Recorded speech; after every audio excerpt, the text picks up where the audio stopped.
Okay, it looks like we are up on basically on all platforms. What happened? I wanted to try something different this time around, and so that's weird. Why didn't that work? Okay, that's okay. We are going to keep it going. I was trying to, hey, come on in.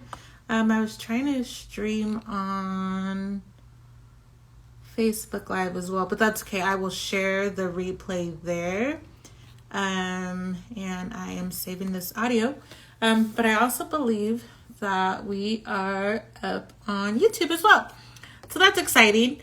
All right. I'm going to get right into it. I want to be cautious of everybody's time as well as my own time. And so I want to read something for you really quickly.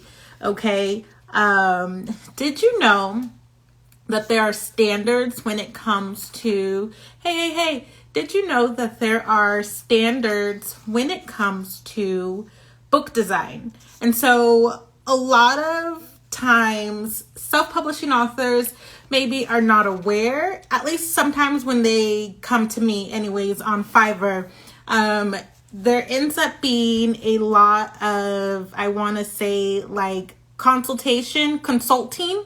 There ends up being a lot of consulting before we even get to the book design of their book. And that's cool. That's okay. I want them to be comfortable. I want them to have more than enough information to be able to be comfortable to work with me and to move forward, right? Because this is my thing. I feel like when the authors who work with me win and love their book when it's done, then hey, job well done.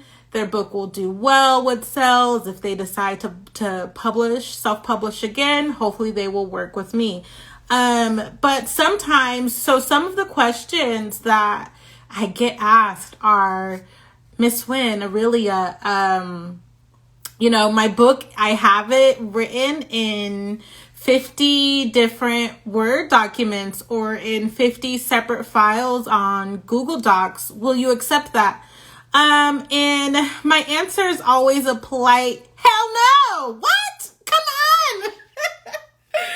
Okay, maybe that wasn't so polite, but do you feel me? So let me bring it down a notch. Okay. No. Can you imagine having to put together a book that is sent to you chapter by chapter?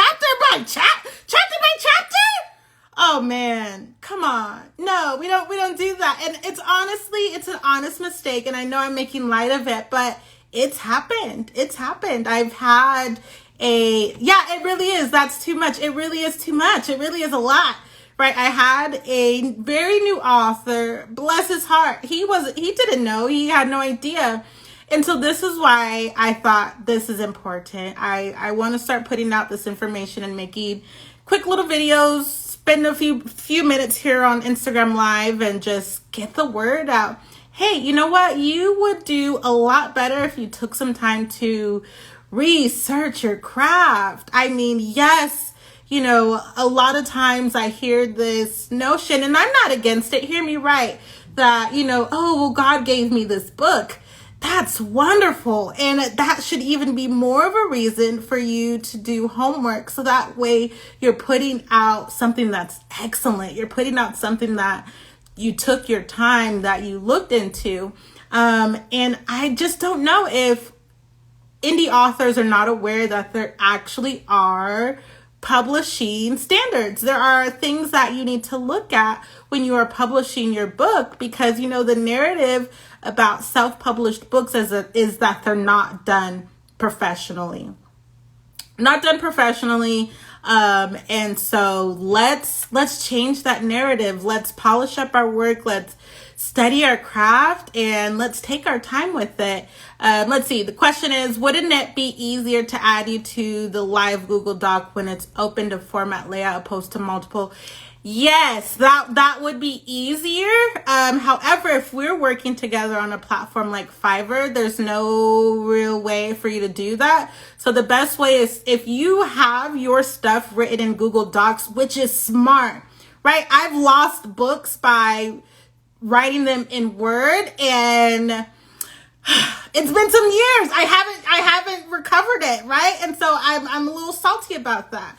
But it is smart to have your stuff saved on Google Docs, but you know that on Google Docs you can go into the settings, and I believe it's under File, and you scroll down a little bit and you hit Download, and you download the sucker and send it if you're working with me on Fiverr, or if you're working with any professional, right? Because they're going to want that separate document for them to have without messing up your whole Google Doc and all of that. And so just to have that separate file is going to be wonderful for them. And so put it in one document, right? That's the point that I was getting to, is put all of your chapters into one document. If you're sending it over for your book to be designed, put everything, whatever you want to include in your book, put it in one document. And so I'm talking about the front matter. So the copyrights page that has your copyright information on it, your ISBN information on it, even some marketing information like your website, how people can order bulk copies. Also, you know, something that I learned in high school in my English class was if we ever had to write a book report, we had to list who the publisher was. And so even if your book is self-published, you can list yourself as a publisher. We also had to cite the city and the state of where the book was published. So don't forget to include some of those basic, it's called metadata. Include that information on the copyright page. So that's going to be as soon as you open a book. I have a book actually right here. It's called The Game of Life and How to Play It by Florence Scovel Shinn. It's raggedy, but it's one of my favorite books. That's why it looks like that. But as soon as you open it up, it has all of that information there. First published in the United States by St. Martin's Essentials, an imprint of St. Martin's Publishing Group. So you can even start with that. I know a lot of self-published books will start off right off with the copyright information. Hey, that's cool. I feel like this is part of the book design that can be like up to your preference, right? Whatever information you want to include first, as long as it is there. The next thing, a part of your front matter, would be your table of contents. And now again, that's another thing that would be considered a preference. Not all books needs a table of contents. And if you're working with a book formatter, it would be great if you included your table of contents in your front matter if you are wanting that to be a part of it. You can't get mad at your book designer and say, hey, where's my table of contents? I don't know, you didn't send one. You didn't send one. I didn't know that you wanted page numbers and titles listed in your book, because I didn't see that wasn't included when you sent over that one document that you sent me. Right. And so these are just some of the things that appear in the middle of revisions. And baby, we gonna get to the revisions part, but I want to make sure we go through a book so that way you know what you should have. And then this book has a foreword, right? And so foreword, introduction, preface, all of that actually can come, again, it could be a matter of preference, can come before your actual title page. And so I just listed 1, 2, 3 different things that can come before your title page. Again, all of these things are preferences. And if you're missing any of this, your book designer might not mention it to you. I'm the type of book designer, though, that will include the copyright page for you off bat, whether or not you include ISBN on it or not. Some authors don't have that right away, but you can purchase your ISBN from a website called Bowkers, Bowkers. I would not purchase one from your friend. I would not purchase one from anybody in no Facebook group. I would not do it, right? Because the thing about ISBNs is if you're purchasing them from a website or anywhere, that person has probably had to register it, and they probably registered it under their book publishing company. And I just don't know. I've never had trouble. I've never bought an ISBN from someone. I have my own, right? And so I don't know what the implications of that is. I don't know what that means. Does that mean they own your book? What? That means that if someone, what it could potentially mean is if someone was to look up your book, let's say they looked up your book on, I don't know, Google, for instance, and your book would come up as it was published by this company that you bought your ISBN from. Just don't do it. Just stay away from it. Just buy your own or use a free one. Now, I'm not opposed to using like a free Amazon, whatever ISBN. Get it how you have to for now. But there is freedom in purchasing your own ISBN because you get to list yourself as a publisher, right? It just looks more legit, right? Earlier we were talking about the professionalism that self-publishing is lacking. And so if you want to stay professional all the way around, you want to have a nice square, I would definitely recommend purchasing your own ISBN. And then you get to the actual book. Okay, and so I have some things highlighted in this one, and it has a little coffee stains on it, but that's okay. So I want you to see how it starts further down in the page. A lot of newbie authors make this mistake with starting their chapters at the top of the page.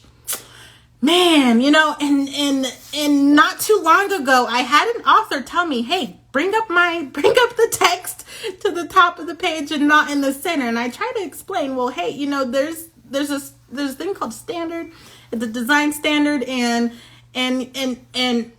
look, hey, okay, cool, fine, whatever. Look, hey, you want it to start at the top of the page? Cool, I will, no problem. I will start it at the top of the page.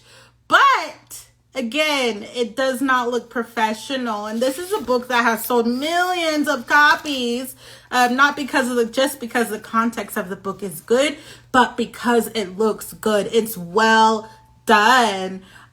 People judge books by the way that they look. I mean, come on now. I mean, really, there's some people who just purchase books because they look good, right? And so, hey, we want everybody's money. That's okay. Heck, I don't care. Purchase the book. I do care. I do want you to read what it's talking about. But if you're going to purchase it because it looks good, I feel like, hey, I'll take that too.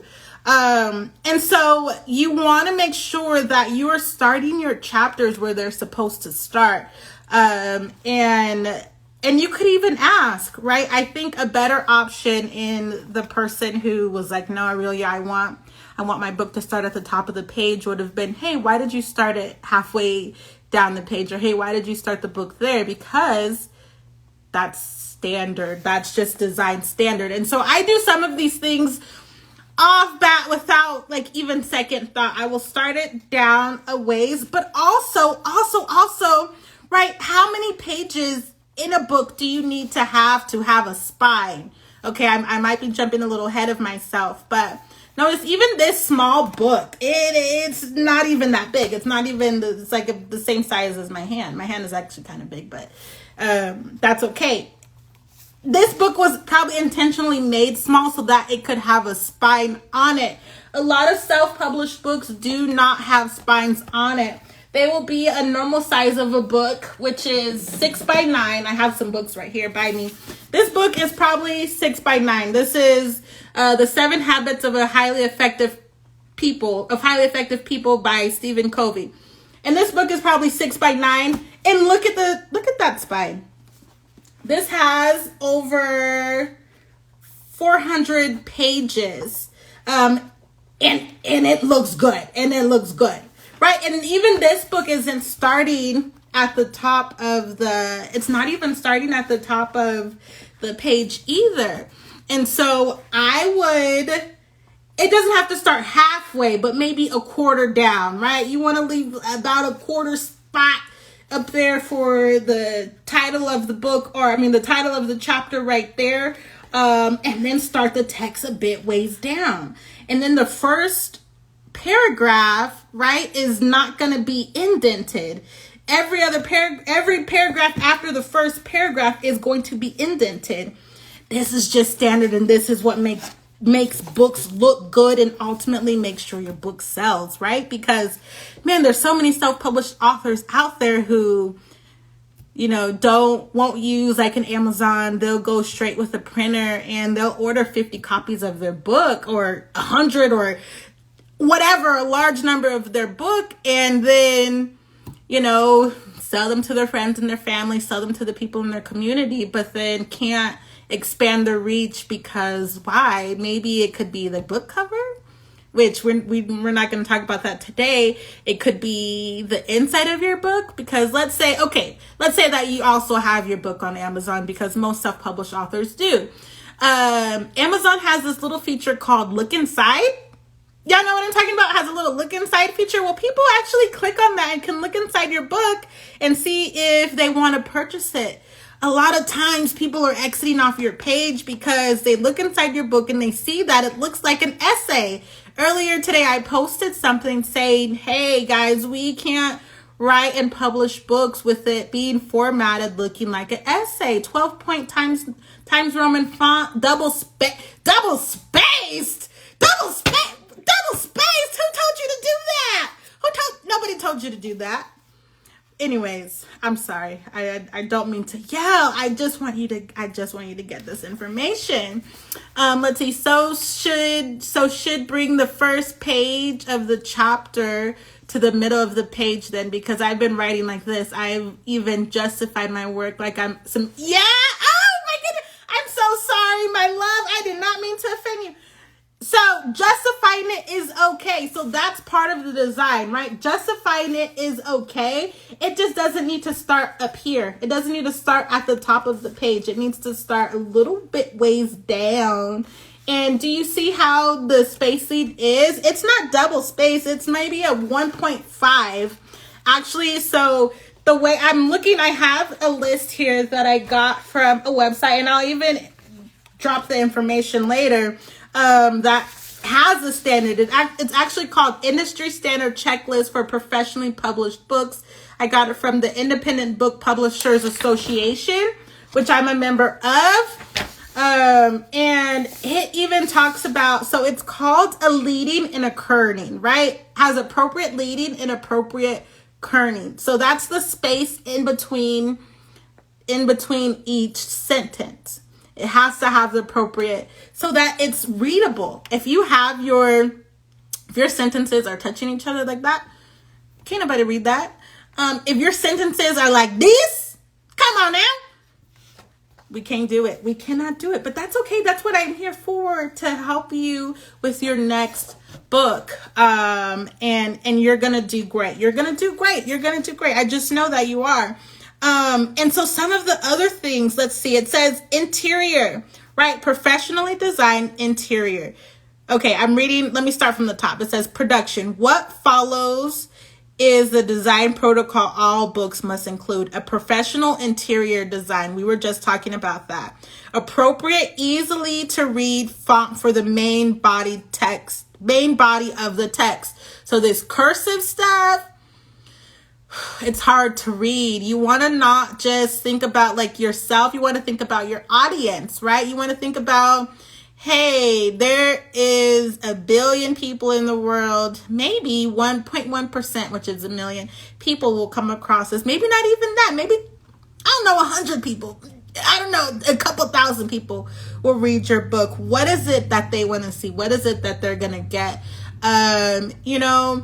A lot of bookstores are open now. I would recommend that if you are someone who's thinking about publishing a book, self-publishing a book in this next 365 days, that you take some time, go to the library, go to the bookstore, or hey, you don't even have to leave your house. Hey, I like staying at home and looking up things online. Amazon.com, BarnesandNobles.com, wherever you get your books from. Take a minute, go there, check it out. I want you to look at books in the genre for which you are writing. Hey, you're not sure of the genre? Cool. What is the subject matter of your book? Are you a Christian writer? Are you doing a cookbook? Are you doing a children's book? Look at how it's done. In fact, look at the top bestsellers. Just look at the bestsellers, okay? You don't have to look at all of them because they're all not going to be right. Look at the bestsellers and see how their book is formatted. Chances are it's formatted professionally and it looks good. Good looking books sell. If you want your book to sell, it needs to look good. It just does. You can't just say, I don't even have a book that doesn't look good near me. I don't even know why I was looking around my room to see if I could pull one off of the shelf. Books that don't look good do not sell. And that's, it's a horse pill to swallow. But it needs to be made known. You know what I mean? And so that's why I say, hey, if you can DIY your whole book, great, but make sure that you do the homework. Or if you can't DIY everything, if you're not technical on some of this stuff, because I use Adobe InDesign. I can't really work with Microsoft like that. It doesn't give me the freedom to place things how I want to place them. And it's actually really frustrating for me. And so I use Adobe InDesign because I can move text around. I can play with it. I can put things how I want it. If I change something, I don't got to delete the whole page. It makes things really simple for me. But not everybody can do that. Not everybody knows how to work Adobe InDesign. And so that's why they hired me. They say, hey, Arilia, I got a book. Here's the one document, right? Because we already talked about we're not finna send 50,000 pages, 50 chapters in separate documents. We're not doing that anymore. And I help them and I make sure it looks crisp. It looks professional, at least the inside. A lot of times I don't get to see what the book cover looks like. And like I said, we're not going to talk about that today, but maybe we should. Maybe we should. I don't know. Maybe we'll talk about it on a different episode, because it's very important. Even if you're not in this field to make money, but you want to get your message told, nobody's hearing you, my dear. If your book doesn't look professional, if it looks self-published, which we've already said, a lot of times people chalk self-published books up to not being designed professionally, or they don't look professional, then you're going to have a hard time selling. You're going to have a hard time recouping that money that you've spent on a book designer like myself, or on a publisher like myself, or whoever you had working with you to help you publish your book. You are going to have a hard time recouping that money if your book is not pristine, like chef's kiss. If it just ain't giving what it's supposed to give, it's going to be tough. But hey, that's okay. What I love about books a lot of times is they are like painting. And I love to paint. I don't know if you guys can see my paintings over here in the corner. I did that one at the top. That's a waterfall. You can't really see it that good. But what I love about paintings and what I love about books is it can be fixed. It's called second edition. Second edition! Get you a second edition! Right? Scrap the first one. That's okay. You don't even have to unpublish it. You could just say, hey, look, I've got some new knowledge. What I'm going to do is put out a second edition. I don't know. I think this is one. So earlier I was talking about this book, The Game of Life and How to Play It by Florence Scovel Shinn. This must be like edition 20 or something crazy, right? Because this book came out in 1925. So I know this ain't the first edition, because come on now. And so it happens all the time. It happens all the time. Even what's that series of book called? Like the For Dummies series. They come out with new editions, new titles all the time. And that's okay. You can too. You can say, hey, I messed up in my first edition. That's okay. Maybe 10 people bought it. That's okay. No worries. You could come out with a second edition or a third edition or whatever to correct those mistakes. And you could put a new cover on it. You could have it redesigned. You can include some of that front matter that maybe you forgot, such as the table of contents. If you want to add a table of contents or a foreword or a preface, you can have that there too. In some books, not in this particular one. Let me look at this one here.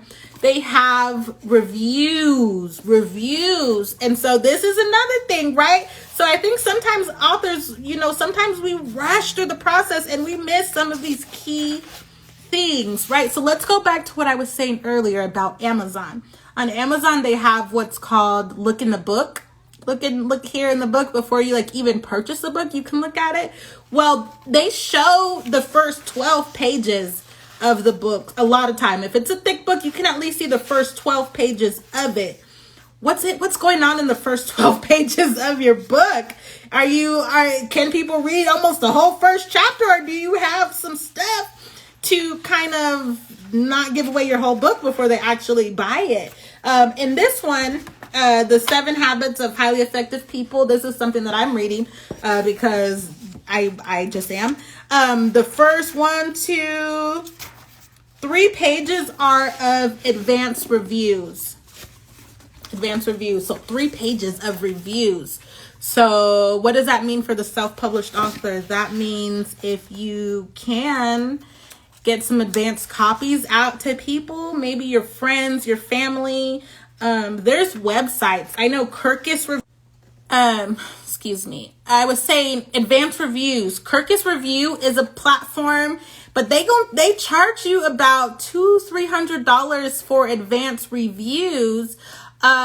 Which you might say, okay, I got it. I'm gonna go ahead and drop $200-$300 to get an advanced review to include within the first couple of pages of your book, like some of the more professionally designed. And this book said it sold over 40 million copies. Come on, somebody! It sold over 40 million copies. Okay, and so I'm just sharing with you what has worked for others. Why can't we align ourselves or position ourselves to do something similar? And half of these people, I don't even know them.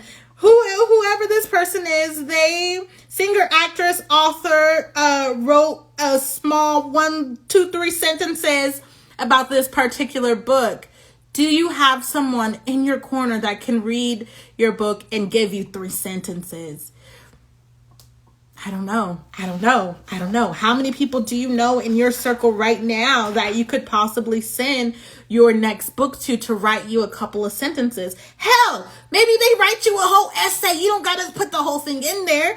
I see this one here it looked like he put the whole essay in this book. You don't have to do that. You really can you could tailor it for what you need. If they do send you a long review, which I've done that for a couple of people. I don't know if that's a service that I want to say that I'm going to do. But it could be useful. It could be useful. And so just something to think about, what are your readers seeing when they click on that look inside your book? And you could even go, if you have a book up on Amazon right now, you could even go and look and see what it is that they're seeing and ask yourself, man, is this the marketing that I want to be doing for my book? Is this what I want them to see? And if so, that's great. If not, let's talk about getting a second edition out for you.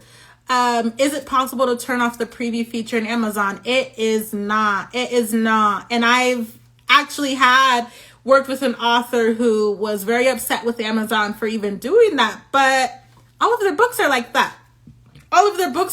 They're not gonna stop that because they know that that's what helps sell books, right? They know that that's a part of their SEO, their search engine optimization is in doing that, is in letting their readers, right? Because it's not geared so much for the authors. It's not really geared so much for the writers. It's geared towards the readers, especially with it being online. It would be different if it was just not online, but because it's online, they want the reader to be able to look at the book before they make the purchase, and so that they could make an informed decision on whether or not they want to purchase your book. And so I think it's great, but you have to know that how to use it in your favor. And so in one of my recent books, I don't have a copy of it near me, but in my book that I just released not too long ago, Gratitude Poetry, Thank You Poems, I intentionally, the first 12 pages, baby, the marketing is so good. It's so good because I knew Amazon was going to show at least the first 6 to 12 pages. So I had to make sure that they looked good. It looked pristine because I want the message in my book to be heard. I don't want it to be overlooked because of a design flaw or because, I don't know, the reader got too much of the book up front or whatever. Although they do say the first, depending on the type of book it is, the first 30 pages should hook the reader anyways. When we're talking about any other kind of books, I mean, they should be able to just flip your book open.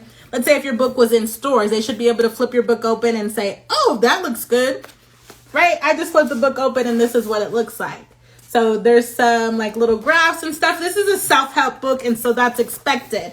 But just like in basic novels, you're not going to see that, but you still want to be able to flip open a book and make sure that it looks nice, right?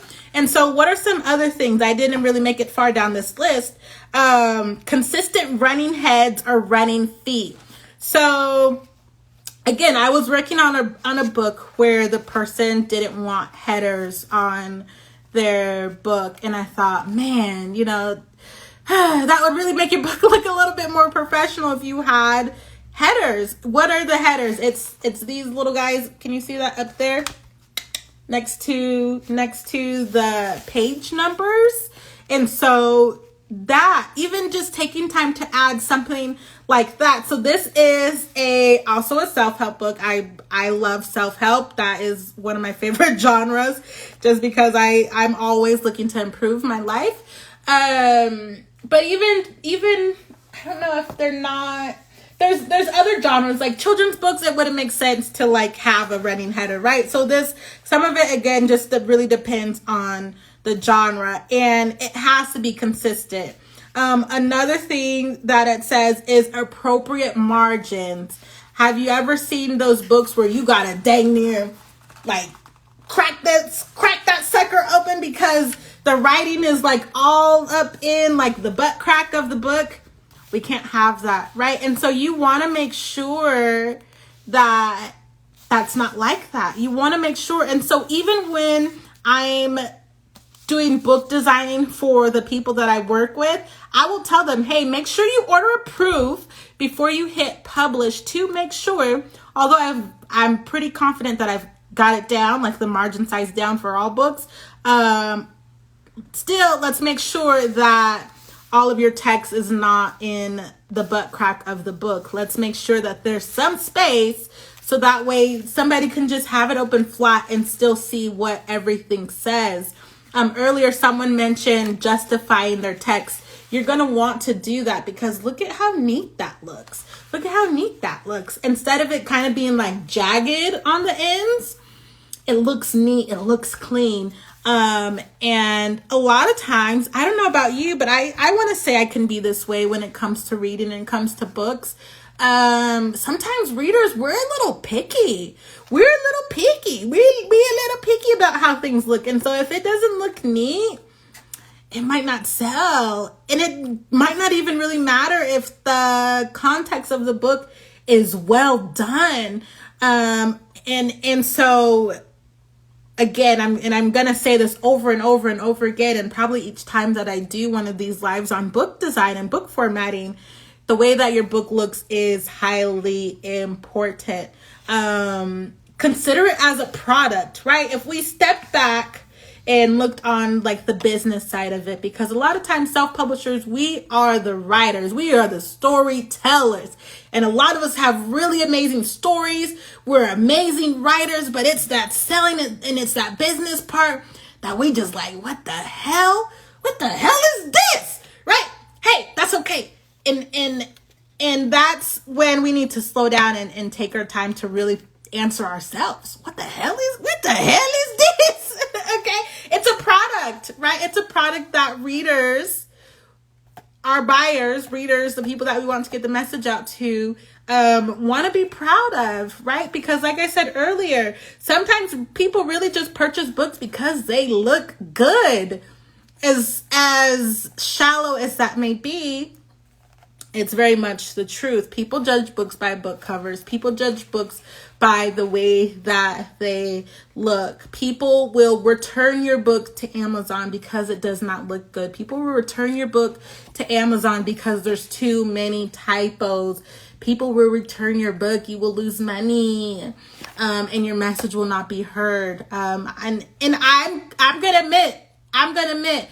I had an author who had reached out to me and asked me to read their book. I had time, so I said, okay, sure, I'll oblige. And I couldn't even get through the first 3 pages.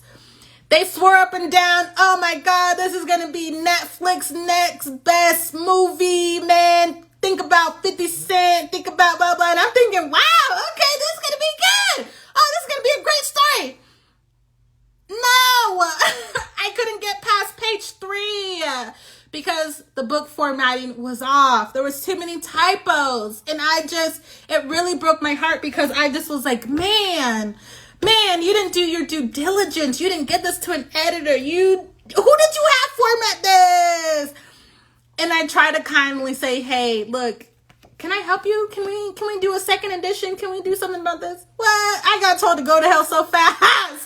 It's okay. Hey, no heart. Hey, no, my feelings aren't hurt, but it could be fixed is what I'm saying. Is if there are mistakes, if mistakes get pointed out, it can be fixed, right? Because what authors are, what writers are, is we are language artists, and any artist will tell you whether it's paint or words or whatever, it can be corrected. You can change it. You can update it. You can paint over it. Like I said, you can do a second edition. You can scrap the first one. My first book was complete trash. It is not even published anymore because of some of those things. Design flaws. I started my book publishing career as an editor. I wasn't even designing books 8 years ago. I started out as an editor and I didn't even edit my own book, right? And so just these silly mistakes, they can be avoided. I know better now, right? And so that's another thing that you have to consider. How long have you been doing this? If you're new, you're going to make mistakes. We learn from mistakes. Mistakes are not that bad. It just is a sign that we're trying and we're doing. And a lot of people won't even do. A lot of people won't even try. A lot of people won't even admit their mistakes. I seen someone share earlier about a mistake that they had made to where their book kind of did look like an essay. That is okay. At least you did something. At least you put yourself out there. At least you shared with the world. And you can go back and you can correct it and it can be fixed. So don't worry about any of that. But it's more so just to be aware. And when you're aware of these things, when you're working with book design professionals, or when you're working with other people to help you with your book cover professionals, whoever, marketing professionals, you can go in knowing, right? It's hard to take advantage of someone who knows what is going on. Do not get taken advantage of. I can say I honestly have a good heart because everything that I do has my name attached to it. I will be damned if someone says Miss Wynn, Arilia Wynn screwed up. No, she did not. No, I did not. Right? I take a lot of time to study my craft. I do this day in and day out. Again, I'm a part of Independent Book Publishers Association. So what does that mean? That means I stay in trading. I stay in this field because I absolutely love it.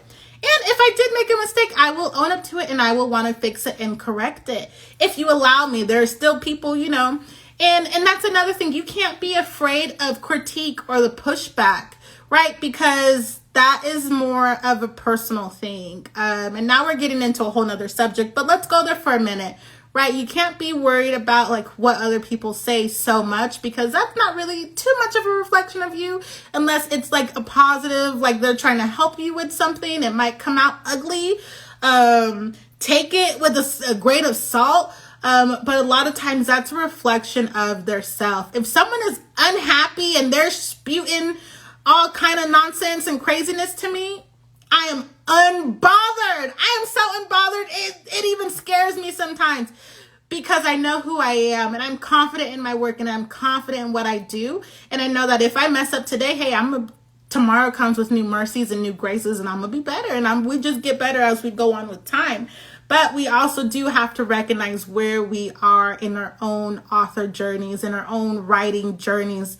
If this is my 3rd year, chances are I made a lot of mistakes. If this is my 1st year, if I'm putting out my 1st book, you can't expect it to be perfect, right? Perfectionism is not a real thing. And so you just got to do it, try it, learn along the way. That's why I say take your time, do your research. There's so much information out there on the internet. And so just make sure that you test it out and you try it, right? Experience is the best teacher to me. And so that's what I'm just sharing from my experience and what I've seen and what I've seen done wrong. And again, this list that I'm reading from is from Independent Book Publishers Association, IBPA/online.org. It's under their author resources, and it's called the Industry Standard Checklist for Professionally Published Books. You want to make sure that your book is aligned with that and that it compares to the other books in its genre. If your book is totally unique and it doesn't look like nothing, it doesn't look like nothing I've ever seen before? Man, that's going to be hard. That's going to be hard to sell. It just is going to make it an uphill battle when it doesn't need to be. Because it's not about me, the writer. It's about the reader. It's about who's receiving the message. How is this message going to be received? Okay. Is the message going to be received well, or is it not going to be received at all? And so I hope this was helpful to somebody out there. Please hear my heart.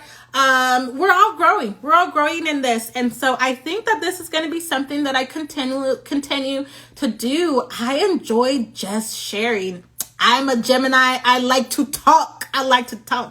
And so anyways, I will share this replay. I'm going to put it on my YouTube, even though I was trying to record over here, with my computer on YouTube, but I don't know what that's doing. And so this will be up there in just a short while. But tomorrow, let's try this again. Let's talk about something else. There's so much to talk about when it comes to book publishing. And as someone who's been doing this for the last 8 years for myself and for others in different positions, I want to share my experience. I want to share what I've learned in hopes that what I was saying is I want to share in hopes that this would make us both better. All right. Until tomorrow night, same time, same place, 7 p.m. Central Time. I will see you then. Have a good night.